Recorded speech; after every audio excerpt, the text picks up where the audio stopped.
స్వామివారి భక్తులందరికీ శుభాకాంక్షలు. తెలంగాణ రాష్ట్ర ప్రభుత్వం ఏర్పడిన తర్వాత స్వామివారి దర్శనం చేసుకోవాలని ప్రయత్నం చేసిన ఎన్నికలు స్థానిక పరిపాలనలో కాస్త సమయం దొరకకపోవడం వల్ల ఈరోజు స్వామివారిని దర్శించుకున్నాం. రెండు రాష్ట్రాల సత్సంబంధాలు కొనసాగాలని, రెండు రాష్ట్రాల అభివృద్ధి పదం వైపు నడవాలని, ఆంధ్రప్రదేశ్లో ఏర్పడబోయే ప్రభుత్వము ఆ రాష్ట్ర ముఖ్యమంత్రితో తెలంగాణ ముఖ్యమంత్రిగా సత్సంబంధాలతో సమస్యలన్నిటిని కూడా పరిష్కరించుకొని కలిసికట్టుగా నడిచి రెండు రాష్ట్రాలు అభివృద్ధి పదం వైపు నడిపించే విధంగా ఒకరికి ఒకరు సహకరించుకొని ముందుకు వెళ్ళాలని ఆకాంక్షించను.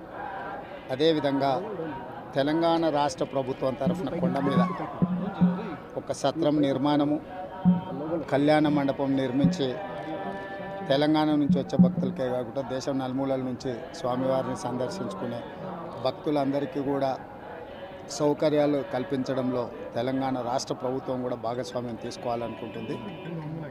ఈ ఫలితాల ప్రక్రియ ముగిసిన తర్వాత తప్పకుండా తెలంగాణ రాష్ట్ర ప్రభుత్వం తరఫున సత్ర నిర్మాణానికి అవకాశం ఉంటే కళ్యాణ మండపం నిర్మించి స్వామివారి సేవ కొనసాగించాలని రాష్ట్ర ప్రభుత్వం భావిస్తుంది.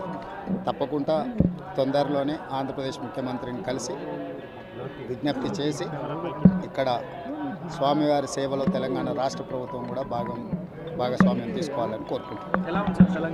కొండ మీద రాజకీయాలు మాట్లాడకూడదు. తప్పకుండా మంచి వాతావరణం ఉంది, వాతావరణం కూడా అనుకూలించింది.